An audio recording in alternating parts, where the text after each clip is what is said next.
Saludos a todos, jóvenes, espero se encuentren bien. Vamos a seguir desarrollando los temas de la unidad número 2, elementos básicos de mecánica. Hasta el momento solo hemos visto una parte de la mecánica relacionada al movimiento de los cuerpos sin atender las causas que los produce. Esto es la cinemática. Dentro de la cinemática estuvimos viendo los tipos de movimiento: rectilíneo uniforme, rectilíneo uniformemente variado, también los movimientos especiales de caída libre y tiro vertical. En ese momento vamos a estudiar el movimiento, pero atendiendo las causas que lo producen y estudiando las leyes que rigen dicho movimiento. Y de eso se encarga la dinámica. ¿Sí? La dinámica es la parte de la mecánica que estudia las causas que producen o modifican el movimiento de los cuerpos y las leyes que los rigen. A eso se refiere la dinámica.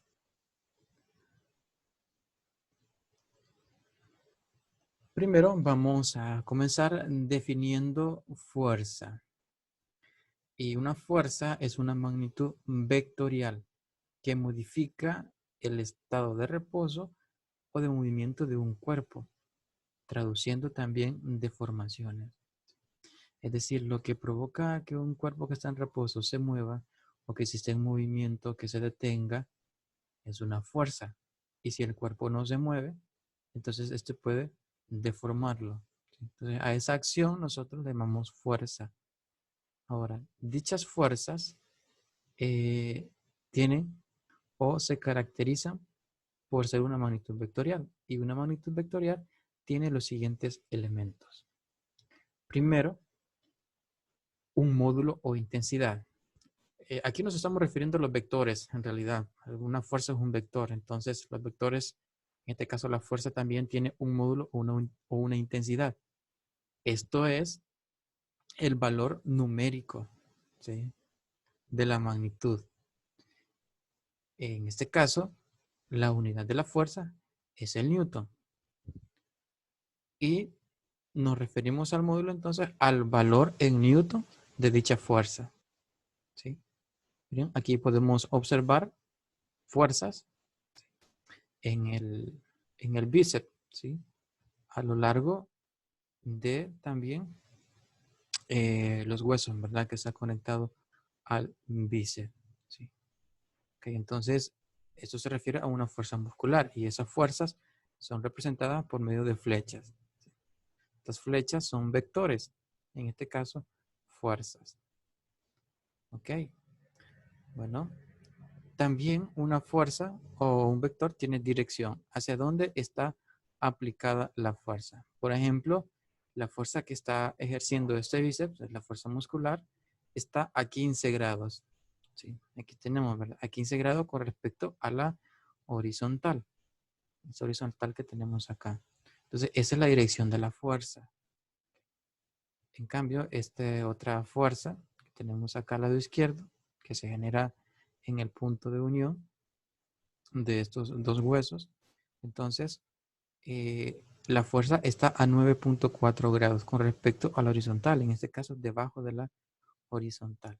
Entonces, en unas magnitudes vectoriales, en este caso la fuerza, es necesario también denotar su dirección.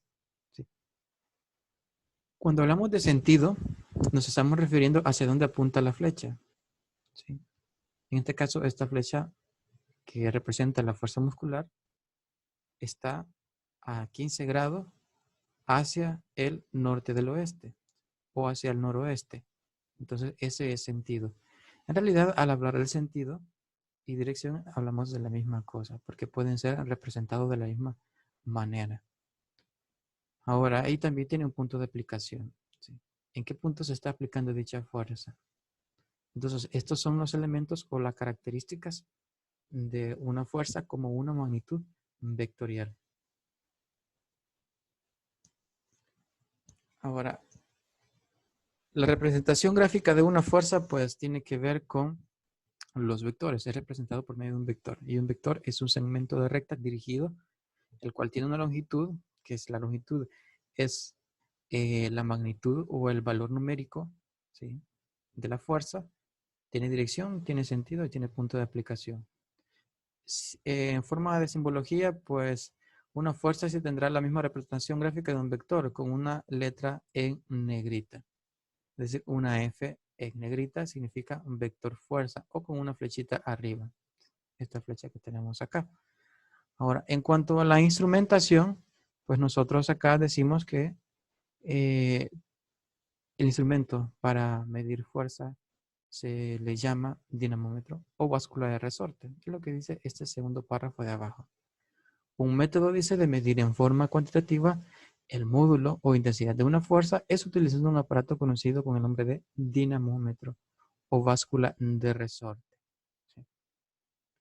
Aquí tenemos un dinamómetro analógico y tenemos uno digital, también llamada báscula de resorte. Acá arriba también tenemos varios dinamómetros de varios colores. Entonces, este instrumento es un dinamómetro. Y mediante este dinamómetro se puede medir una fuerza. Bueno, hablemos entonces de las tres leyes de Newton, que son las que rigen el movimiento de manera general. ¿Sí? Cuando hablamos de la primera ley de Newton, nos referimos a la ley de la inercia. ¿Y qué dice esta ley? Bueno, esta ley dice que una partícula que se encuentra en reposo permanecerá en reposo a menos que una fuerza no equilibrada actúe sobre ella. Y una partícula en movimiento permanecerá en movimiento rectilíneo con velocidad constante a menos que una fuerza no equilibrada actúe sobre ella. Okay. En pocas palabras, lo que nos dice la primera ley de Newton es que si un cuerpo está en movimiento, seguirá en movimiento. Y si está en reposo, seguirá en reposo. A menos de que una fuerza no equilibrada actúe sobre ella. Es decir, a menos que las fuerzas que actúan sobre dicho cuerpo, esto es la fuerza neta, sea distinta de cero. ¿Sí? En este caso, si la fuerza neta es distinta de cero, es decir, la fuerza no está equilibrada, le va a proporcionar una aceleración. Y al proporcionar una aceleración, entonces, ya no hay inercia, ¿sí? En la partícula. Okay. Aunque aquí dice que si una partícula está en movimiento, seguirá en movimiento, pero ese movimiento es con velocidad constante. En esa imagen podemos observar, ¿verdad? Un niño que posiblemente iba en bicicleta, se le atravesó un perrito y pues él se detuvo abruptamente y producto de ello el niño salió disparado a la bicicleta. Precisamente porque iba en movimiento, entonces él va a tender a seguir en movimiento. Es lo mismo que pasa cuando vamos en un automóvil. Si el automóvil va a una determinada velocidad y si uno frena de repente, uno tiende a irse para adelante porque el automóvil inicialmente iba en movimiento. O dicho de otra manera, si el automóvil está en reposo y si se arranca de manera rápida, pues uno tiende a irse para atrás, es decir, a conservar su estado inicial. A eso nosotros le llamamos inercia. ¿Sí? Inercia es una medida de la resistencia que poseen los cuerpos a conservar su estado natural, ya sea de reposo o de movimiento. ¿Sí? Ahora, por acá al lado derecho tenemos una imagen, ustedes no pueden observar, pero esto es un ascensor y dentro va una persona. Más de algunos de ustedes, bueno, la mayoría, se ha subido a un ascensor y puede notar, ¿verdad?, la sensación que tiene uno en el estómago, ¿verdad? La sensación fea que se siente dentro del cuerpo cuando uno va en un ascensor. Y esto se debe a la inercia.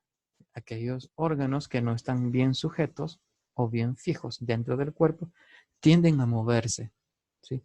Y ese es el malestar que nosotros sentimos al subirnos en un ascensor. Ok. Bueno, seguimos entonces.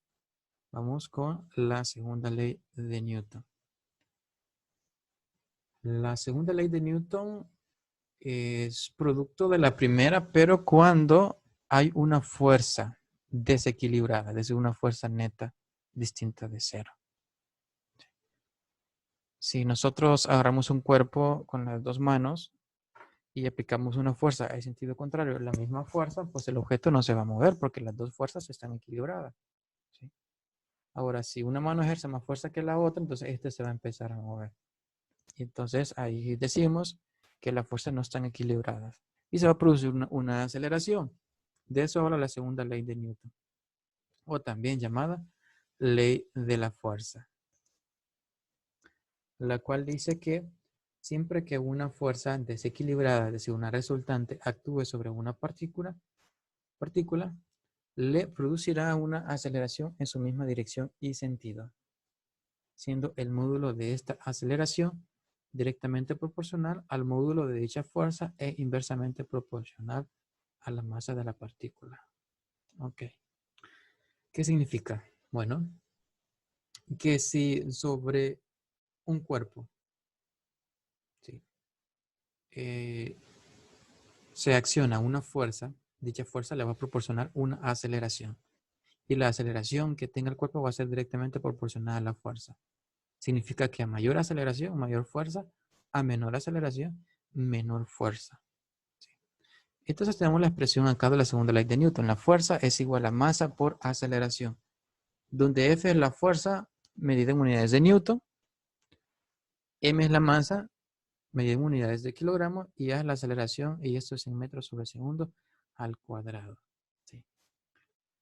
Ok, las imágenes que tenemos en esta diapositiva tienen que ver con la fuerza, ¿sí?, que uno recibe al impacto de un choque. ¿Sí?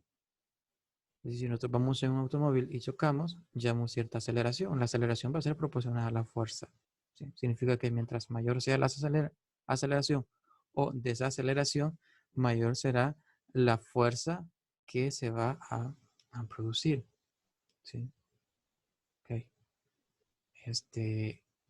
Aquí tenemos unas lesiones en el hígado, en el vaso e intestino, ¿sí?, provocadas por el choque, ¿verdad? Es decir, por la fuerza de impacto. Aquí tenemos una luxación de cadera también. Aquí al lado derecho tenemos una rotura de la aorta por compresión abdominal, ¿sí?, y una rotura pulmonar por compresión torácica. Okay. Acordémonos que aunque nosotros no nos estemos moviendo dentro del automóvil, pero de acuerdo a las leyes de Newton, el movimiento que nosotros llevamos es el movimiento del automóvil, ¿sí? Por lo tanto, parte del impacto, ¿sí?, lo absorbe el carro al deformarse. Si eso no sucediera, pues entonces todo el golpe lo recibiría uno. Es decir, el impacto que nosotros recibimos en un choque dentro de un automóvil, pues es menor al impacto total. Porque como les decía, parte del impacto es absorbido por la carrocería del carro al deformarse. Al deformarse absorbe parte de la energía, ¿sí? Por lo tanto, lo demás pues tiende a irse para los cuerpos que están dentro, ¿verdad? En este caso, a una persona que está dentro de un automóvil. Y estos son algunos efectos, ¿verdad?, que producen esos impactos. Bueno, y eso se puede explicar mediante la segunda ley de Newton, hablando de fuerzas, ¿sí?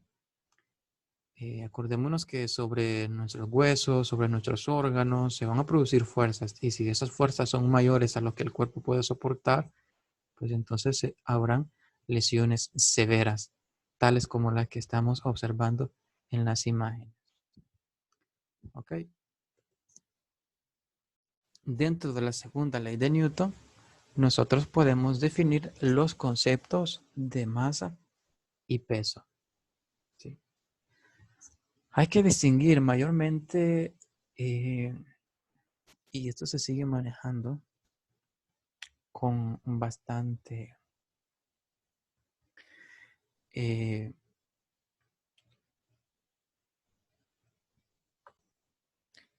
se sigue manejando con bastante frecuencia, ¿sí?, el término de confundir masa y peso. Los doctores lo hacen todo el tiempo, confunden masa y peso.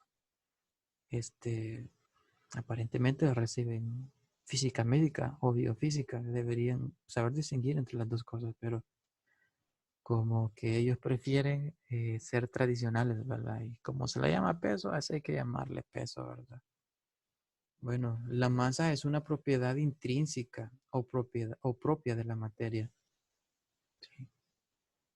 Una definición no muy precisa de masa es la cantidad de materia que posee un cuerpo, dice, pero una definición más precisa es que la masa es una medida de la inercia de un cuerpo. Ok.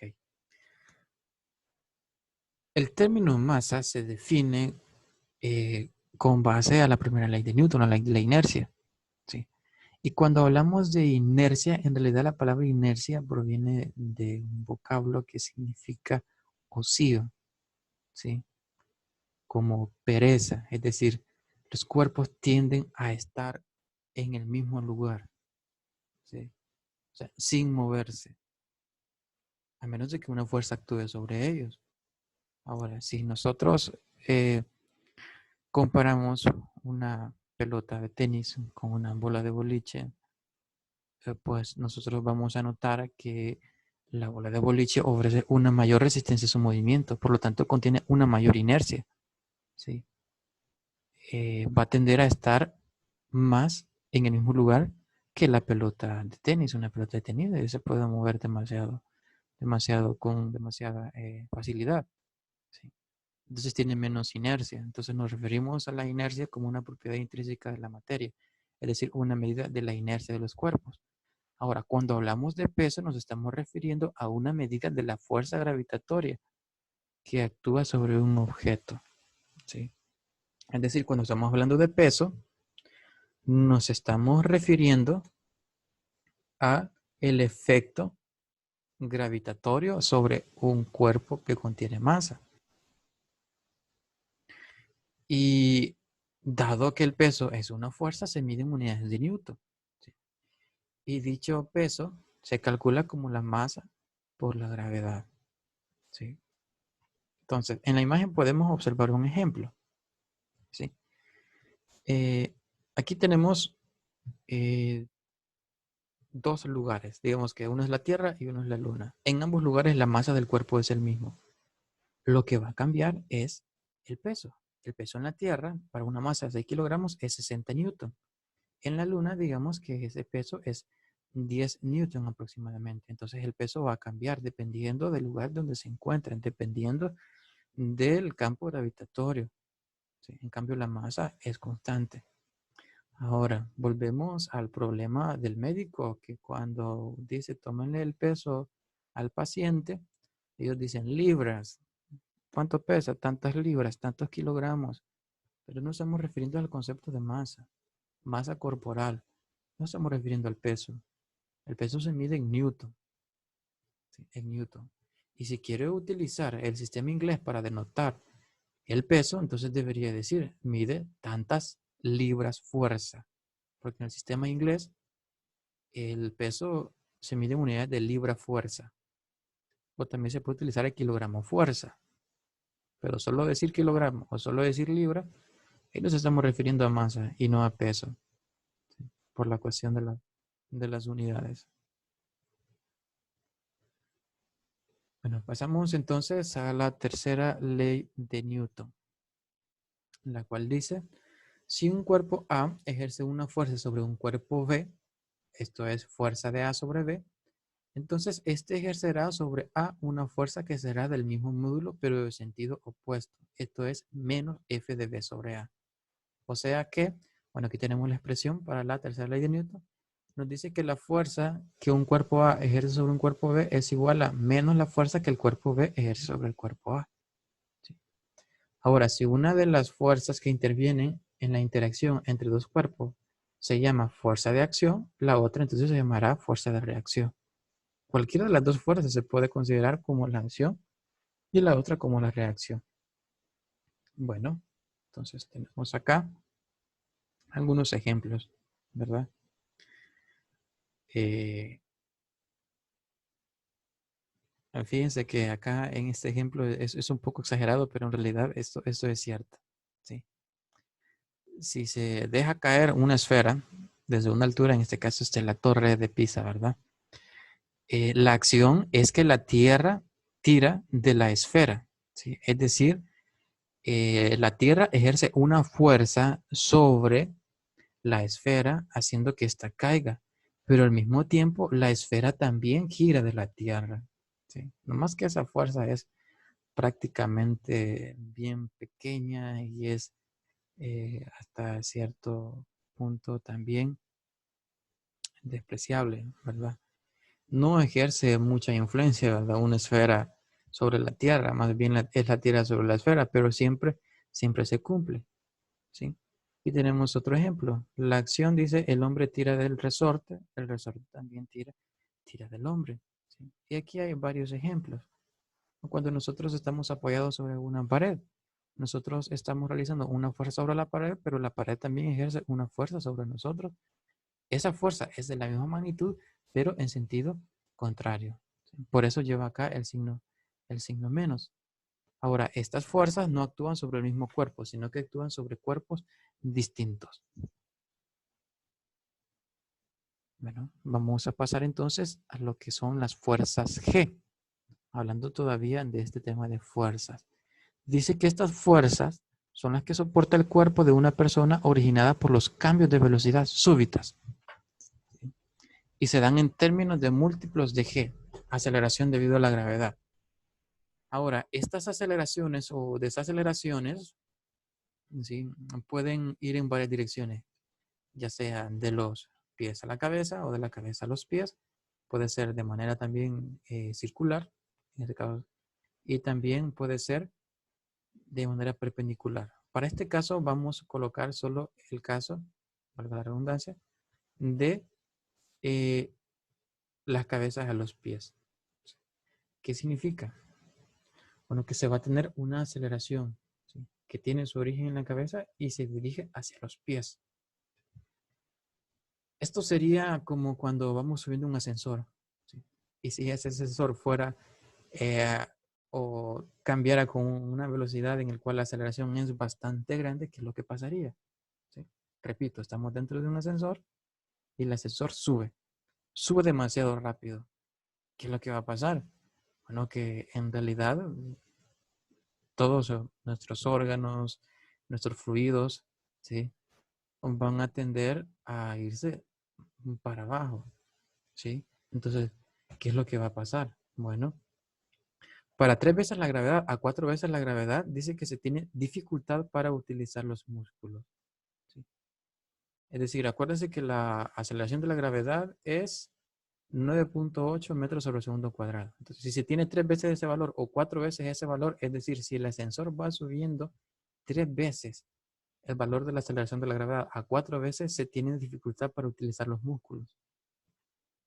A 5 veces el valor de la gravedad se detiene la respiración, dice, y se hace imposible el movimiento del cuerpo. Entre 5 y 9G se congestionan los pulmones, se pierde la visión e incluso la mayoría de las personas pierden el sentido. Ok, recuerde que como la dirección es de la cabeza a los pies, es decir, todos los fluidos se hacen bien pesados debido a que están siendo empujados hacia abajo, hacia los pies, ¿sí? Entonces el cerebro se queda sin mucho oxígeno, ¿sí?, de tal manera que no puede funcionar normalmente y eso se traduce en pérdida de visión, ¿sí?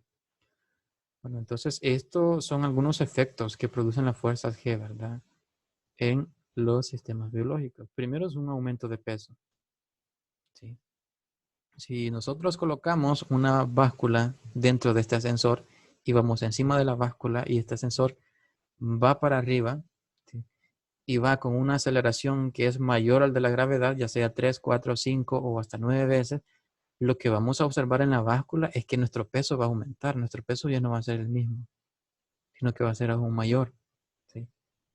Lo que se traduce también en un aumento de presión. También hay una separación de sistemas líquidos, ¿verdad? Debido a la aceleración que contienen, pues unos sistemas en nuestro cuerpo se separan de otros, ¿no?, debido a ese aumento de peso también. Y hasta cierto punto también una deformación de sistemas elásticos. Y esto es por lo mismo, por el mismo peso, ¿verdad? Tienden a deformarse un poco. En este caso, puede ser los órganos, ¿sí? Entonces, Todos estos son algunos efectos que producen dichas fuerzas G. Ahora vamos a hablar de la fuerza normal. La fuerza normal es la fuerza que ejerce la superficie sobre los cuerpos en contactos con ella y es perpendicular a dicha superficie. Esta fuerza es real y va acompañada de pequeñas distorsiones en las superficies de contactos. Ok, aquí tenemos una imagen.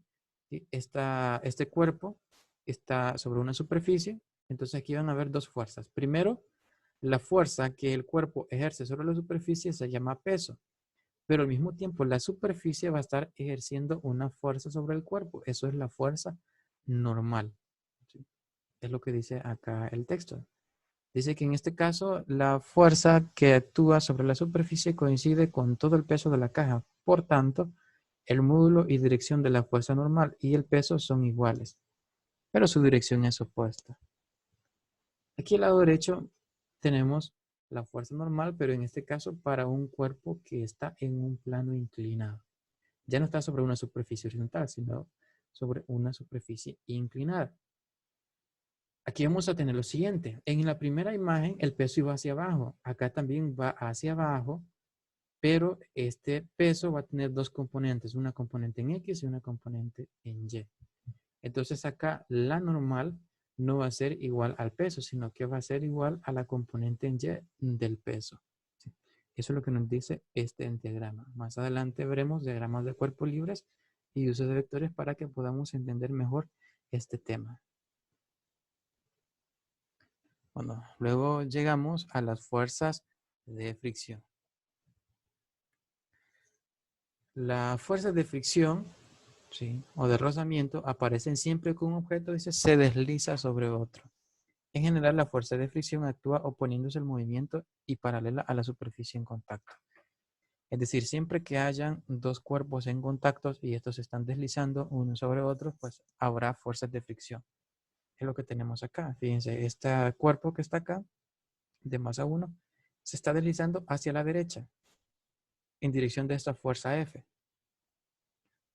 Pero, al mismo tiempo, entre dicho cuerpo y la superficie hay una fuerza de fricción que se opone al movimiento. Por eso la fuerza de fricción acá va hacia la izquierda.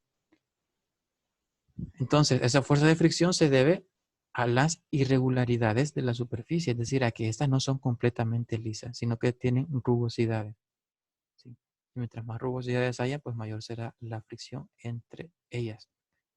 ¿Sí? Ahora, la fuerza de fricción se calcula como μ por la fuerza normal, o μ por la normal, donde μ es el coeficiente de fricción. En este caso aquí tenemos dos fuerzas de fricción, fuerza de fricción estática y fuerza de fricción cinética. ¿Sí? Esto es cuando inicia el movimiento y la segunda expresión es cuando el cuerpo ya está en movimiento.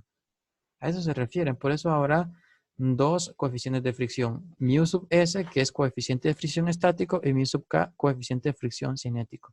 Pero estos coeficientes de fricción se utilizan dependiendo del movimiento del cuerpo. Cuando empieza a moverse son condiciones estáticas y cuando ya se está moviendo son condiciones dinámicas.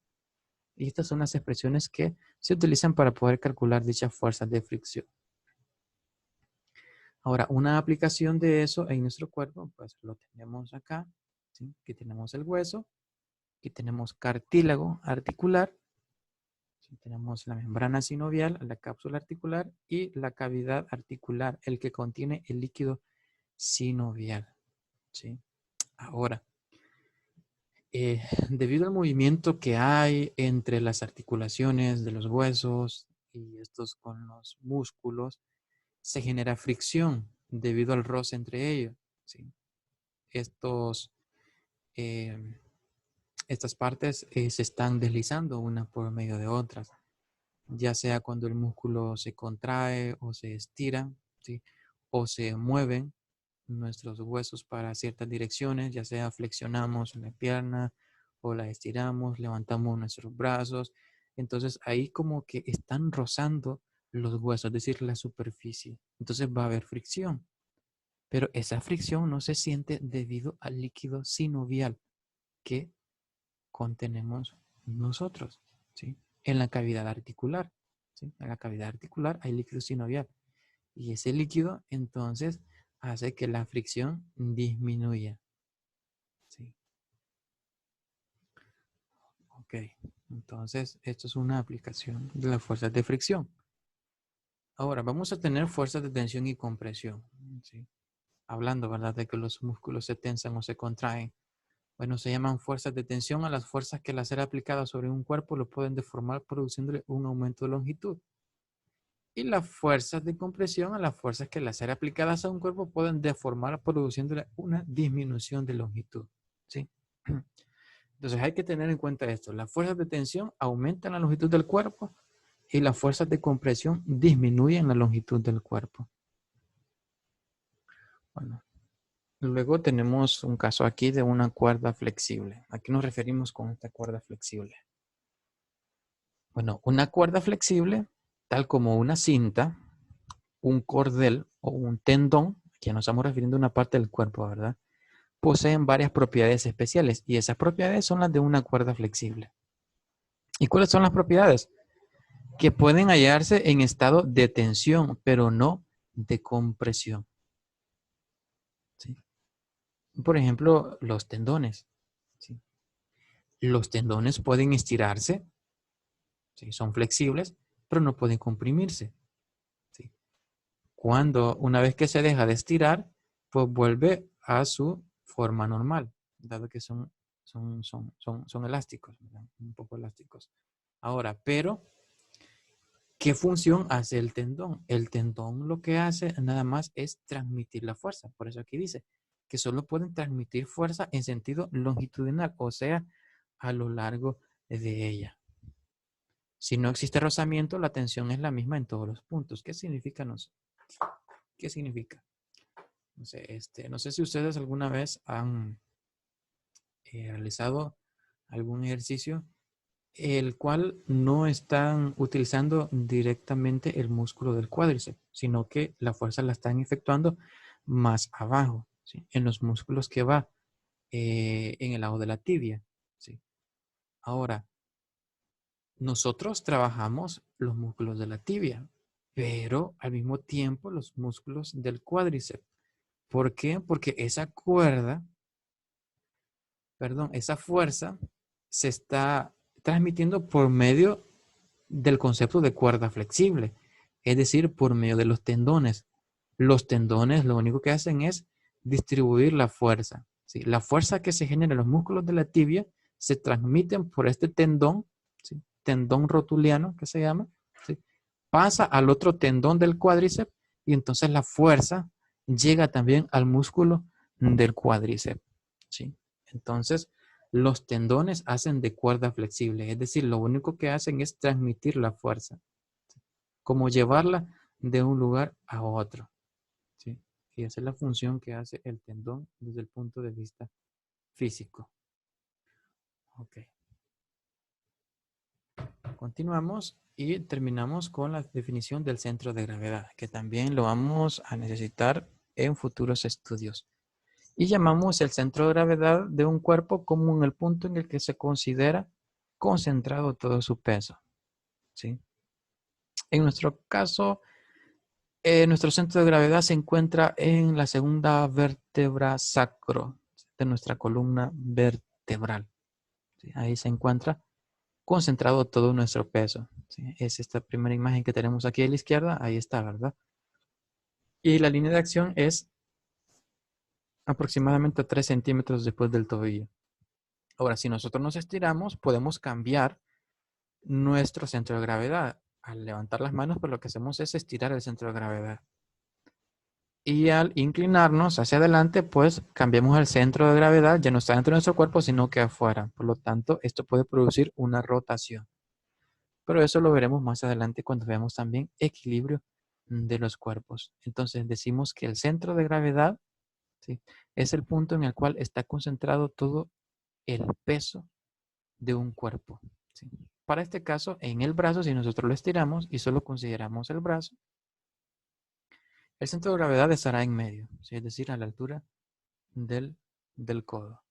Ahí estará el centro de gravedad, ahí estará concentrado todo el peso del brazo. Ok. Bueno, y de esa manera entonces hemos visto algunos temas que tienen que ver con las leyes de Newton y un sistema de fuerza. Las preguntas que surjan las pueden hacer en la próxima clase. Eso es todo por hoy. Hasta la próxima.